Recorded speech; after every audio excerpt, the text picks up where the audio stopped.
Rajesh law centre में आप लोगों का स्वागत है। हम लोग उत्तराधिकार के बारे में नियम समझ रहे हैं। पहले भाग में आप लोगों ने प्रथम वर्ग के उत्तराधिकारियों को देखा था कि जो प्रथम वर्ग के उत्तराधिकारी कौन कौन हैं। उसी प्रथम वर्ग के उत्तराधिकारी को मैं यहाँ समझा रहा था कि यदि किसी मृतक की मृत्यु होने के बाद, किसी भूमिधर की मृत्यु होने के बाद यदि उसकी एक विधवा और उसके 5 बेटे हैं तो उसकी विधवा और 5 बेटों को समान अंश दिया जाता है। लेकिन यदि उसका पहला बेटा या दूसरा या तीसरा कोई भी बेटा नहीं है, यानी कोई भी एक पुत्र की उसकी मृत्यु हो चुकी है उसके मृतक से पूर्व ही, तो अगर उसका कोई संतान है तो उसको भी हिस्सा मिलता है। लेकिन संतान में केवल पुत्रों को, पुत्रियों को नहीं मिलता है। लेकिन यहाँ अगर उसके बेटे की मृत्यु हो गई है तो इसकी भी तो विधवा हो सकती है, तो उस विधवा को भी यहाँ हिस्सा मिलेगा। यानी अब उस विधवा को, और उसका एक बच्चा है तो उस विधवा और बच्चे को आधी आधी संपत्ति मिल जाएगी। अगर उसके 3 बच्चे हैं, यानी पहले बेटे के 3 बच्चे हैं और उसकी विधवा है, तो उन 4 भागों में संपत्ति बट जाएगी। लेकिन अगर 3 बच्चे हैं, यानी 3 पुत्र हैं और एक पुत्री है और एक विधवा है, तो पुत्री को कुछ नहीं मिलेगा, केवल 3 बेटों को और उसकी विधवा को हिस्सा दिया जाता है। ठीक, तो ये यहाँ तक आपने समझ लिया था अच्छा खासा। अब हम लोग चलते हैं दूसरे वर्ग के उत्तराधिकारियों पे। लेकिन अगर आपको कहीं कोई बात नहीं समझ में आती है, लगता है कुछ आपकी बात रह गई जिसको नहीं बताया जा सका इस वीडियो में, तो आप लोग तुरंत कॉन्टैक्ट नंबर पे कांटेक्ट करिएगा और संपर्क करिए। जो भी आपकी समस्या है उसको आप पूछ सकते हैं। ठीक, कॉन्टैक्ट नंबर जो है वो 9161113061 है। 9161113061 पे आप कांटेक्ट कर सकते हैं और अपनी समस्या का समाधान कर सकते हैं। दूसरे वर्ग का जो उत्तराधिकारी हैं, जब पहले वर्ग के कोई उत्तराधिकारी जीवित ना हो तब उनके माता पिता को संपत्ति जाती है। जब उनके माता पिता भी ना हो तब उसके विवाहित पुत्री को संपत्ति में हिस्सा मिलता है। विवाहित पुत्री को ध्यान दीजिए, अविवाहित पुत्री प्रथम वर्ग की उत्तराधिकारी होती है, लेकिन विवाहित पुत्री को हिस्सा तब मिलता है जब ना तो प्रथम वर्ग के उत्तराधिकारी हों, ना ही द्वितीय वर्ग के उत्तराधिकारी हों, यानी ना तो माता पिता हों, ना उनके संतानें हों, ना विधवाएं हों, तब विवाहित पुत्री को हिस्सा मिलता है। और अगर विवाहित पुत्री भी नहीं है, ऊपर के ना तो क वर्ग के हैं, ना ख वर्ग के, ना ग वर्ग के, ठीक, तब घ वर्ग के उत्तराधिकारियों को संपत्ति में हिस्सा मिलती है। मैं फिर आप लोगों को कहूँगा, सारा वीडियो इस पे जितने पार्ट बनेंगे उत्तराधिकार पे 1 बाई 1 करके देखिएगा, अन्यथा समझ में नहीं आएगा। अगर आपको समझना है तो एक एक करके वीडियो देखिएगा, पहले पहला पार्ट, फिर दूसरा पार्ट, फिर तीसरा पार्ट। ठीक, डी वर्ग में उसका भाई और अविवाहित बहन को रखा गया है तथा थर्ड जेंडर सहोदर भाई एवं बहन को रखा गया है। इसको भाई, अविवाहित बहन या थर्ड जेंडर सहोदर भाई या बहन को रखा गया है। हाँ, अगर भाई की मृत्यु हो गई है, तो भतीजे को, और भतीजे के साथ साथ भतीजी भी है तो उसको भी संपत्ति में हिस्सा मिल जाता है। लेकिन अगर भाई की मृत्यु हो गई है, भाई का बच्चा है उसकी भी मृत्यु हो गई, यानी भाई के पुत्र की भी मृत्यु हो गई, लेकिन भाई के पुत्र का पुत्र है तो उसे चौथे वर्ग में उत्तराधिकार में संपत्ति नहीं मिलेगी। भाई के पुत्र को, यानी भाई को चौथा वर्ग का उत्तराधिकारी है, भाई का बेटा वो भी चौथे वर्ग का उत्तराधिकारी है, लेकिन भाई के बेटे का बेटा चौथे वर्ग का उत्तराधिकारी नहीं, उसको 8वें वर्ग में मिलता है। ठीक है, यहाँ लास्ट में जाकर के आपको नीचे मिलेगा भाई का बेटा। ठीक, तो ये भाई का पुत्र लास्ट यहाँ पे ठा में मिलता है, भाई के पुत्र का पुत्र, लेकिन भाई का पुत्र है तो वो चौथे वर्ग में, भाई का पुत्र है तो वो अंतिम वर्ग 12वें वर्ग में मिलता है। उसके बाद अंगा में लिखा है पुत्र की पुत्री और थर्ड जेंडर संतान। पुत्र की पुत्री, देखिए पुत्र की पुत्री, पुत्र का पुत्र है या पुत्र का पुत्र का पुत्र का पुत्र का पुत्र, चाहे जितना नीचे पीढ़ी के हो, अगर वो संतान है मेल में तो सब प्रथम वर्ग के उत्तराधिकारी होते हैं। लेकिन जहां बेटियां आ जाती हैं वो प्रथम वर्ग की उत्तराधिकारी नहीं है, सिवाय मृतक की अविवाहित बेटी को छोड़ के। अगर मृतक की अविवाहित बेटी है तो वो प्रथम वर्ग की उत्तराधिकारी है। उसके बाद ठीक है, उसके बाद कोई भी महिला प्रथम वर्ग की उत्तराधिकारी नहीं है सिवाय विधवा की। यानी विधवा, जितनी विधवाएं हैं, चाहे मृतक की हों या मृतक के पुत्रों की विधवाएं हों, वो विधवाएं या उसकी मृतक की अविवाहित बेटी, इनको छोड़ के कोई भी बेटी प्रथम वर्ग की उत्तराधिकारी नहीं होती है, फिर वो सब नीचे वर्ग के उत्तराधिकारी होते हैं। तो इस तरह से पुत्र की पुत्री और थर्ड जेंडर संतान पांचवें वर्ग के उत्तराधिकारी होते हैं, जबकि पुत्र की पुत्र प्रथम वर्ग की उत्तराधिकारी होती है। और चा में लिखा है पिता की माता और पिता के पिता। फिर जब ऊपर के 5 वर्ग कोई ना हो तब छठे वर्ग में, ठीक है, पिता की माँ और पिता के पिता यानी दादा और दादी को हिस्सा दिया जाता है। फिर 6 है, जब ऊपर के ना हो तब पुत्री का पुत्र, देखिए यहाँ पुत्री का पुत्र को हिस्सा मिल रहा है और थर्ड जेंडर संतान और अविवाहित पुत्रियों को हिस्सा मिल रहा है 6 नंबर पे। और जब ये भी ना हो तब जा नंबर में विवाहित बहन को हिस्सा मिलता है। और जब विवाहित बहन भी ना हो तो झा नंबर पे सौतेली बहन जो उसी मृत पिता की ही पुत्री हो उसको हिस्सा मिलेगा। और जब ये भी ना हो तो यहाँ में बहन का पुत्र का मतलब भांजा या थर्ड जेंडर संतान और अविवाहित पुत्री, इनको फिर हिस्सा मिलेगा। अगर भांजा भी नहीं है या थर्ड जेंडर संतान भी नहीं है या विवाहित पुत्री नहीं है तब टा वर्ग में सौतेली बहन का पुत्र, थर्ड जेंडर संतान और अविवाहित पुत्री, जहां बहन उसी मृत पिता की ही पुत्री हो, यानी वो आपस में, ठीक है, सौतेले होना जरूरी है। ठीक है, या तो सगे हों या सौतेले हों, सहोदर नहीं हो सकते हैं। और लास्ट में है भाई के पुत्र का पुत्र या थर्ड जेंडर संतान एवं अविवाहित पुत्री। जब ऊपर का कोई ना हो तब भाई के पुत्र को हिस्सा मिलता है। ठीक, तो इस तरह से आपने पुरुष की मृत्यु होने पे, यानी किसी पुरुष भूमिधर की मृत्यु होने पे, चाहे वो संक्रमणीय अधिकार वाला हो या असंक्रमणीय अधिकार वाला हो, आसामी हो या सरकारी पट्टेदार हो या वो थर्ड जेंडर पुरुष हो, उसकी मृत्यु होने पे उत्तराधिकार का क्या नियम है, आपने धारा 108 को बहुत अच्छे से समझ लिया।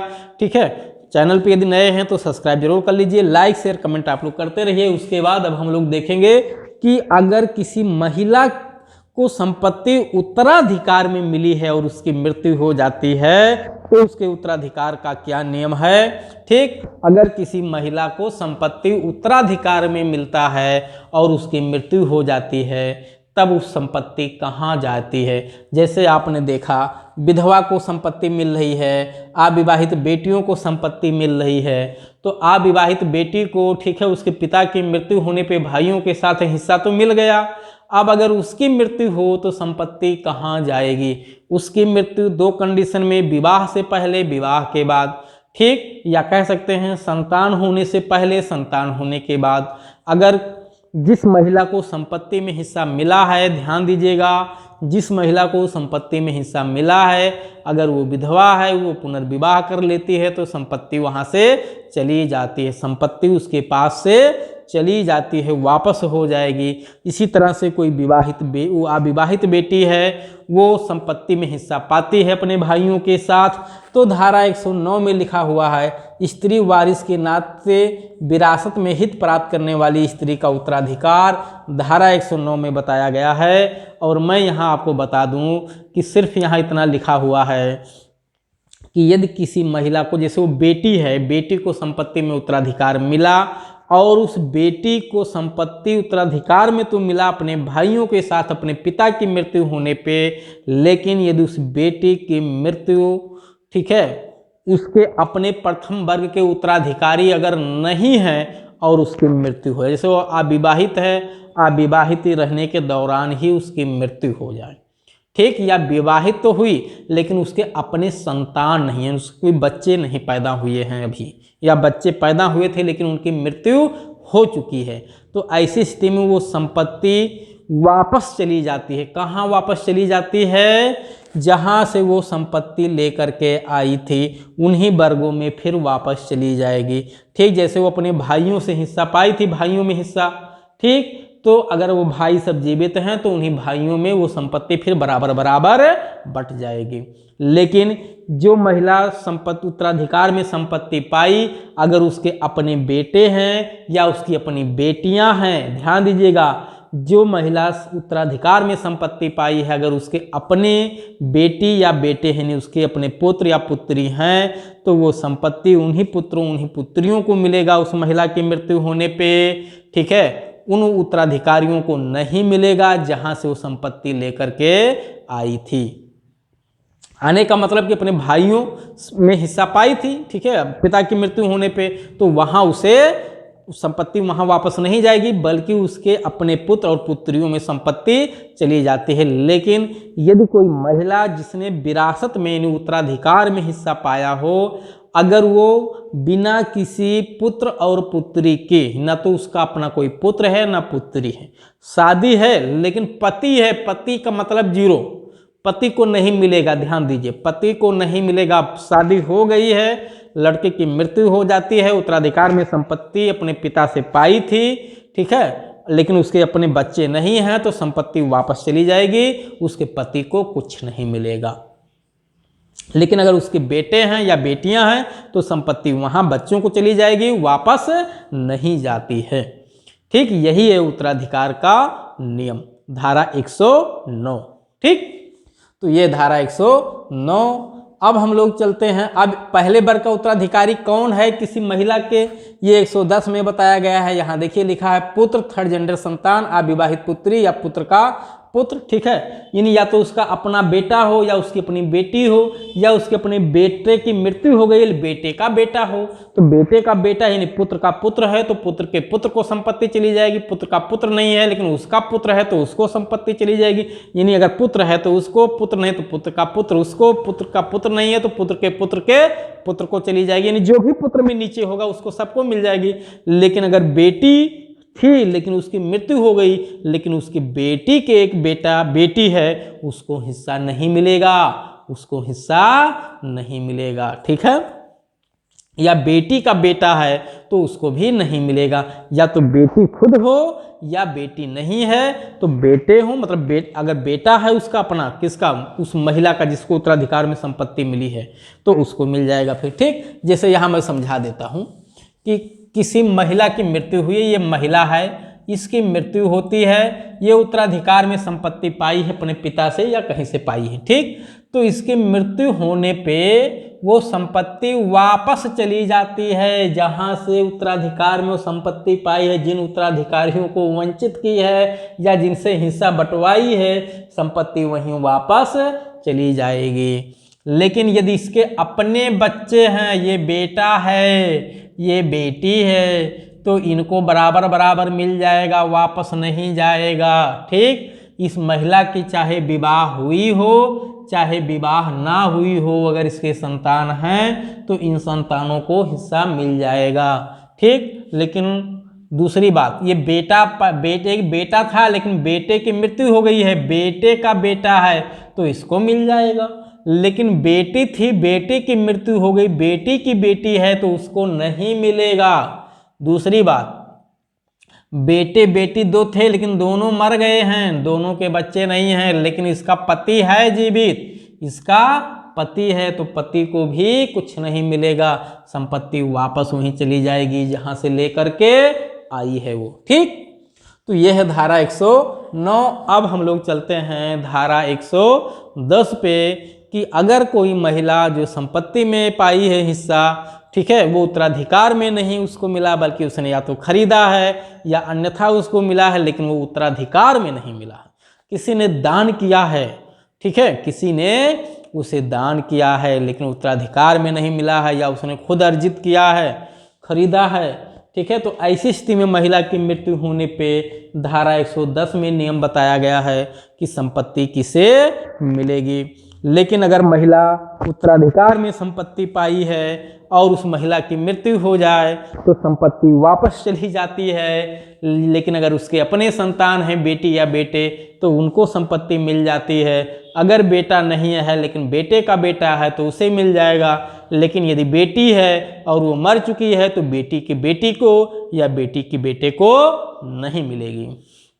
हाँ, एक चीज है कि अगर महिला जो संपत्ति उत्तराधिकार में पाई है, ठीक है, वो चाहती है वापस ना जाए, लेकिन उसके अपने संतान नहीं हैं और वो शादी करने वाली है, ध्यान रखिएगा, अगर वो शादी कर लेती है, जैसे विधवा है, विधवा संपत्ति पाई, और विधवा अगर संपत्ति पाई है, विधवा अगर शादी कर ले, पुनर्विवाह कर ले, तो संपत्ति वापस चली जाती है। ध्यान रखिएगा, अगर विधवा शादी कर ले तो संपत्ति वापस चली जाएगी, लेकिन बेटी अगर शादी कर ले और उसके बच्चे हों तो बच्चों को चली जाएगी, वापस नहीं जाएगी। ठीक, लेकिन अगर विधवा को संपत्ति मिली, जैसे मृतक जो पुरुष था वो मरा तो उसकी विधवा को संपत्ति मिली, उसके बच्चों को मिली। अगर विधवा दूसरी शादी करे तो संपत्ति वापस फिर चली जाएगी उन्हीं के बच्चों को। जहां वो शादी करके जाएगी वहां संपत्ति नहीं लेके जा सकती। लेकिन इसका एक काट है, काट ये है कि जैसे महिला को उत्तराधिकार में संपत्ति मिले वो उसे सेल कर दे, उसे बेच दे, किसी को वसीयत कर दे, किसी को दान कर दे, तो ये सब वो कर सकती है। अगर वो ना तो वसीयत किया ना उसने दान किया, मतलब उसने ट्रांसफ़र नहीं किया है, तो जैसे ही उसकी मृत्यु होगी, वो जैसे ही वो पुनर्विवाह करेगी या विवाह करेगी तुरंत संपत्ति वापस चली जाएगी। लेकिन अगर वो बेटी है और उसके बच्चे अपने हैं तो बच्चों को मिलेगा, वापस नहीं जाएगा। तो लेकिन विधवा को ध्यान रखिएगा, विधवा जैसे ही पुनर्विवाह करेगी संपत्ति वापस चली जाएगी। अगर विधवा पुनर्विवाह ना करे, विधवा पुनर्विवाह ना करे, उसकी मृत्यु हो जाए तो उसके बच्चों में संपत्ति बट जाएगी। ठीक, उसके बच्चों में संपत्ति बट जाएगी। लेकिन अगर वो बेटी है, बेटी को मिली है तो बेटी के बच्चों में संपत्ति चली जाएगी। अगर उसके बच्चे हैं, नहीं है तो जहां से लेकर आई है वहां वापस चली जाएगी संपत्ति। ठीक, इस तरह से अब हम लोग चलते हैं 110 पे। यहाँ विधवा वाला कन्फ्यूजन था कि जो विधवाओं को संपत्ति में उत्तराधिकार में मिलता है उसके पति की मृत्यु होने पे क्या वो विधवा पुनर्विवाह करे तो संपत्ति लेके चली जाएगी कि छूट जाएगा। तो छूट जाता है, यही रह जाता है, लेके नहीं जा सकती। हाँ, अगर उसने बेच दिया, मिलते ही उसने बेच दिया, ठीक है, बेच दिया, तब तो वो कैश कर लेगी, अब उसमें आपको कुछ नहीं मिलेगा। ठीक, अब आइए हम लोग धारा 110 पे चलते हैं। चैनल को आप लोग लाइक, सब्सक्राइब, शेयर सब करते रहिए। ठीक है, हमें बताने की जरूरत नहीं बार बार, आप लोग 110 पे आ जाइए। स्त्री वारिस से भिन्न स्त्री भूधारक का उत्तराधिकार, यानी स्त्री ऐसी स्त्री है जिसको वरासत में यानी विरासत में संपत्ति नहीं मिली है, वसीयत में नहीं मिली है, अन्यथा उसके पास से आई, चाहे खुद खरीदा हो या उसे कहीं से दान वगैरह में मिला हो, तब उसकी मृत्यु होने पे उसके पुत्र को, थर्ड जेंडर संतान को, अविवाहित पुत्री को और पुत्र का पुत्र या थर्ड जेंडर संतान और अविवाहित पुत्री, ठीक है, पुत्र के पुत्र को, पुत्र के पुत्र का पुत्र, थर्ड जेंडर संतान और अविवाहित पुत्री, पूर्व मृत पुत्र की विधवा और पूर्व मृत पुत्र की विधवा प्रतिशाखा के अनुसार समान अंशों में बट जाएगी। अब यहाँ कहेंगे साहब बड़ा कन्फ्यूजन है। यार कन्फ्यूजन नहीं भाई, देखिए बहुत सिंपल नियम है। सिंपल नियम ये है कि जब महिला की मृत्यु होती है तो उसके अपने बच्चों में संपत्ति जाती है। अगर उसका बेटा है और बेटियां हैं, ठीक, तो बेटे को और बेटी को बराबर बराबर हिस्सा में, पति का हिस्सा नहीं लगता, ध्यान रखिएगा। पहले वर्ग का उत्तराधिकारी पति नहीं होता है, पति को यहाँ वंचित कर दिया गया, ठीक है। किसको जाएगा? उसके अपने बेटे को जाएगा, बेटियों को चला जाएगा। बेटियां नहीं है, केवल बेटे हैं, तो उन बेटों को सारी संपत्ति चली जाएगी। 4 बेटे हैं, एक बेटे की मृत्यु हो गई है, ठीक है, तो उसका हिस्सा लगेगा और उसके जो नीचे के उसके बच्चे हैं उनको चली जाएगी संपत्ति, लेकिन बेटों को जाएगी, ठीक। वही बात यहाँ लिखी है। और थर्ड जेंडर अगर कोई संतान, जैसे पुत्र है या कोई थर्ड जेंडर संतान है या कोई अविवाहित बेटी है, तो उन सबको हिस्सा मिल जाएगी। पुत्र का, ठीक है, अविवाहित पुत्री या पुत्र का पुत्र है तो उसको भी संपत्ति मिल जाएगी। पुत्र का पुत्र है या पुत्र का पुत्र है लेकिन वो थर्ड जेंडर संतान है तो उसको भी मिल जाएगी, ठीक। और अविवाहित पुत्री है तो अविवाहित पुत्री को मिल जाएगी, यानी पुत्र का पुत्र हो या पुत्र का अविवाहित पुत्री हो तो उसे भी संपत्ति में हिस्सा मिल जाती है, ठीक है। यानी जैसे किसी मान लेते हैं कि एक का नाम की एक महिला की मृत्यु हुई, ठीक है, एक का नाम की एक महिला है, इसकी मृत्यु हुई, इधर इसका एक बेटा है, एक बेटी है, ठीक है। इस बेटे और बेटी को हम 2 बीघा जमीन है तो दोनों को 1 बीघा मिल जाएगा। और थर्ड जेंडर संतान है एक, तो उसको भी आधा मिल जाएगा, ठीक, ये बेटा की मृत्यु हो गई है तो बेटा का अगर कोई बेटा है तो उसको ये बेटा यानी पुत्र का पुत्र है तो ये पुत्र है, पुत्र का पुत्र है एक दूसरा, तो इसको भी संपत्ति में हिस्सा मिल जाएगा।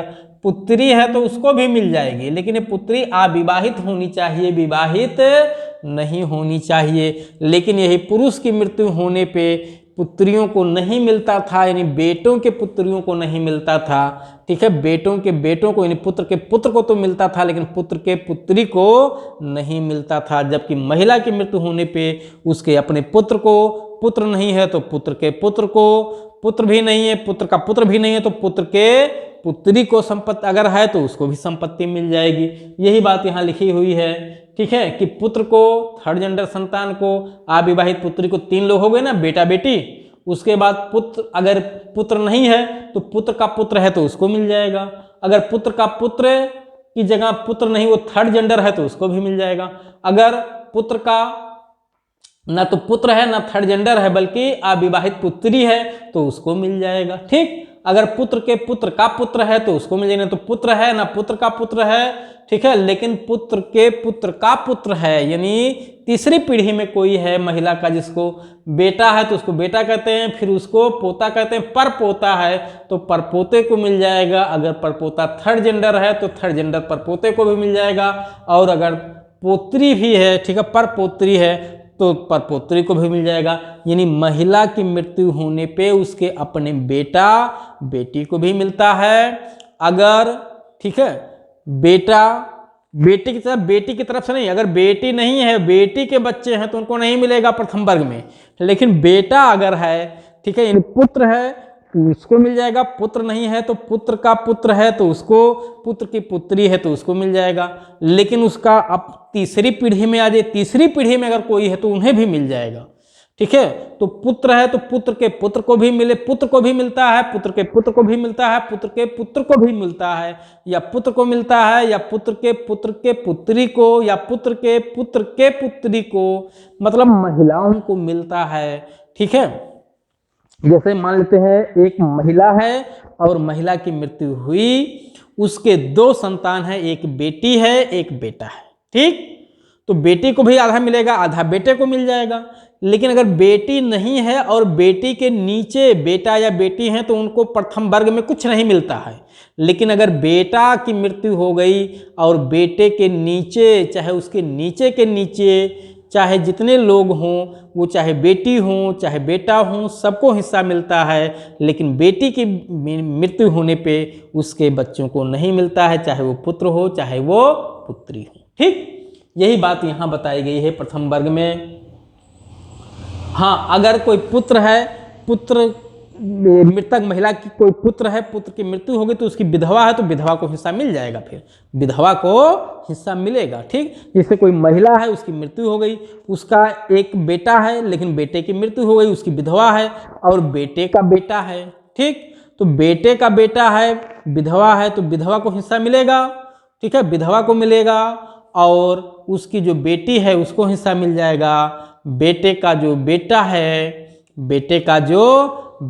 है उसको हिस्सा नहीं मिल पाएगा। क्यों? क्योंकि वहाँ विधवा है तो विधवा को हिस्सा मिल जाएगा।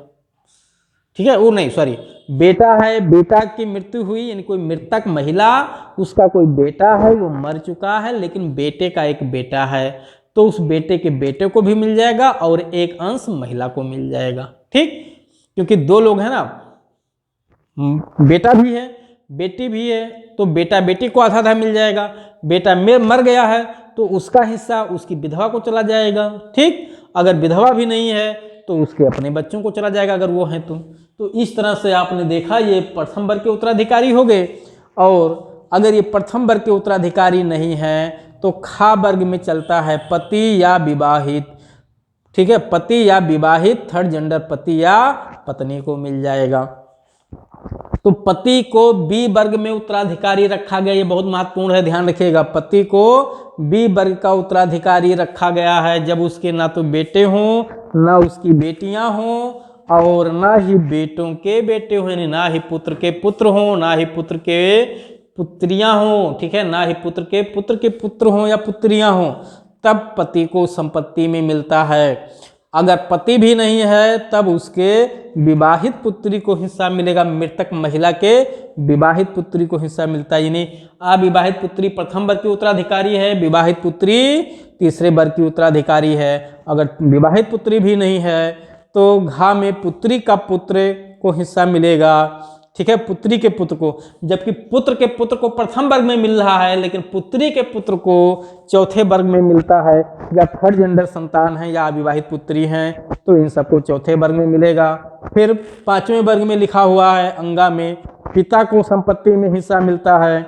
अगर पिता नहीं है तो यानी महिला के पिता को संपत्ति चली जाएगी। ध्यान दीजिएगा, सास ससुर को नहीं मिलेगा। महिला के अगर बच्चे नहीं है तो पति देखा जाएगा, पति नहीं है, ठीक है, तो उसकी विवाहित उसकी बेटी की बेटियों को देखा जाएगा। अगर वो भी नहीं है तो संपत्ति सीधे मायके चली जाएगी। यहाँ सास ससुर को कुछ नहीं मिलेगा, तो पिता को चला जाएगा या उसके माता को चला जाएगा, उसकी विधवा माँ को चला जाएगा। तो पहले पिता को, और पिता भी नहीं है तो उसकी विधवा माँ को हिस्सा मिल जाएगा। लेकिन माँ ने अगर पुनर्विवाह कर लिया तो नहीं कुछ मिलेगा, इसलिए विधवा होना जरूरी है।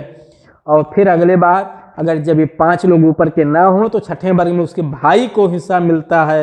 या अगर कोई थर्ड जेंडर भाई है तो उसको हिस्सा मिलेगा, कोई बहन है तो उसको हिस्सा मिल जाएगा, ठीक। या भाई का पुत्र है तो उसको हिस्सा मिल जाएगा, भाई की कोई अविवाहित बेटी है तो उसको हिस्सा मिल जाएगा। यानी भतीजे को या भतीजी को भी हिस्सा मिल जाता है। या तो भाई, ठीक है, भाई या बहन, या भाई नहीं है तो भाई की जगह भतीजे या भतीजी को भी हिस्सा मिल जाता है। अगर थर्ड जेंडर है उसी की जगह पे तो उनको हिस्सा मिल जाएगा। जा में अविवाहित बहन की बात की गई है। अविवाहित जब ऊपर के लोग ना हो तो अविवाहित बहन को मिलेगा, यानी मृतक महिला की अविवाहित बहन को हिस्सा मिल रहा है।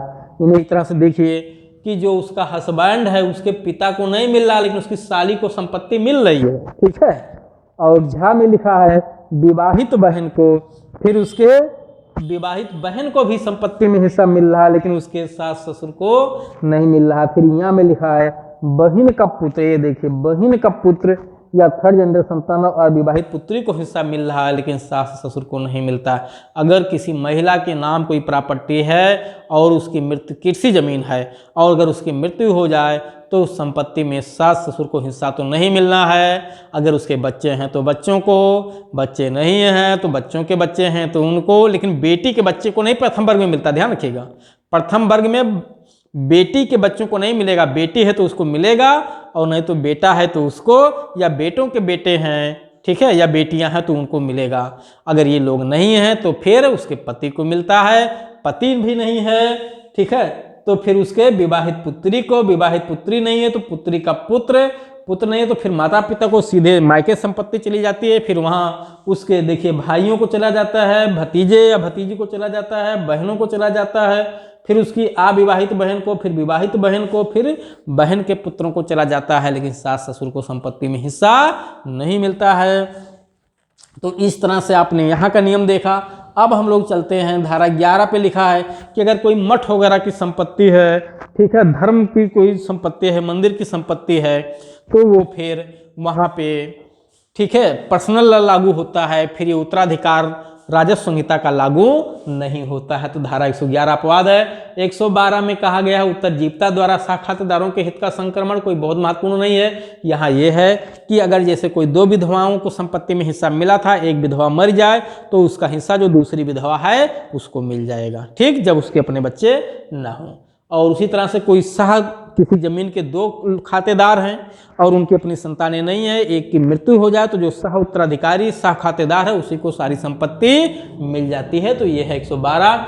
113 में कुछ नियम बताया गया है कि जो लोग भारत के नागरिक हैं या भारतीय मूल के जो कोई विदेशी नागरिकता ले लिए हैं, केवल उन्हीं को ये उत्तराधिकार लागू होगा। जो कोई फॉरेन व्यक्ति है, विदेशी व्यक्ति है, उसको उत्तराधिकार में हिस्सा नहीं मिलेगा इस संहिता के अनुसार। और उसके बाद 114 लिखा हुआ है, कुछ नियम बताए गए हैं कि जिस समय मृतक मर रहा है, जिस समय मृतक चाहे महिला हो चाहे पुरुष हो, अगर उसका कोई बच्चा गर्भ में है, ठीक है, उसका कोई बच्चा गर्भ में है तो माना जाता है वो भी उस समय धरती पे उसका भी हिस्सा लगता है, बस शर्त है कि वो जीवित पैदा हो जाए। अगर जीवित पैदा हो गया तो उसका भी हिस्सा लगेगा, अगर वो जीवित पैदा नहीं होता है तो मान लिया जाता है वो पहले से ही मरा हुआ, उसका कोई हिस्सा नहीं लगेगा। अगला नियम है कि अगर एक साथ दो व्यक्तियों की मृत्यु हो जाए तो ऐसी स्थिति में जिसकी उम्र ज़्यादा होती है मान लिया जाता है उसकी मृत्यु पहले हो गई है। जैसे भाई और पिता, ठीक है, बाप बेटे की मृत्यु एक साथ कहीं हादसे में हो गया तो उसमें माना जाएगा कि पिता की मृत्यु पहले हुई है। जब ये ना पता चल पाए कि पहले कौन मरा, ठीक, एक साथ हादसे में मर गए दोनों, तो मान लिया जाएगा पहले पिता की मृत्यु हुई, अब उसकी संपत्ति उसके बच्चों को चली जाएगी। बच्चा भी मर गया है साथ ही साथ, तो जो उसके बच्चे हैं उनको चली जाएगी। ठीक, अगला नियम यह है कि अगर कोई हत्यारा है, कोई अपने पिता की हत्या कर देता है, कोई अपनी माँ की हत्या कर देता है, ठीक है, तो हत्यारा को संपत्ति में कुछ नहीं मिलेगा, सीधे उसके बच्चे हैं तो उनको संपत्ति में हिस्सा मिल जाएगा। अगर कोई व्यक्ति डिसेबल है, निर्योगी घोषित कर दिया गया है उत्तराधिकार से, तो मान लिया जाता है कि वो मृतक से पहले ही मर चुका है। अयोग्य व्यक्ति मान लिया जाता है मृतक से पहले ही मर गया, उसे भी कोई संपत्ति नहीं मिलेगी। और अगर धारा 108, 9, 10 में कोई उत्तराधिकारी किसी महिला या पुरुष के ना हो तो ऐसी स्थिति में वो संपत्ति अंत में हवा में नहीं रहेगी, मरने पे राज्य सरकार को चली जाती है, राज्यगामी हो जाती है। धारा 115, जब कोई उत्तराधिकारी ना मिले तब। ठीक, तो इस तरह से आपने उत्तराधिकार का पूरा और संपूर्ण नियम मैंने आपको समझा दिया। ठीक इसी प्रकार से, ठीक है, जो मुस्लिम उत्तराधिकार का नियम है, हिंदू उत्तराधिकार का नियम है, पर्सनल संपत्तियों पे यानी मकानों पे, आवासीय संपत्तियों पे, उस पर भी वीडियो बनाया जाएगा। ठीक है, आप लोग बस चैनल को सब्सक्राइब कर लीजिए, लाइक शेयर कमेंट करते रहिए। अगर कोई बात कहीं नहीं समझ में आई, कुछ विशेष चीज़ें जानना है तो आप कॉन्टैक्ट नंबर पे तुरंत कॉन्टैक्ट करिए और अपनी सारी समस्याओं का समाधान करिए।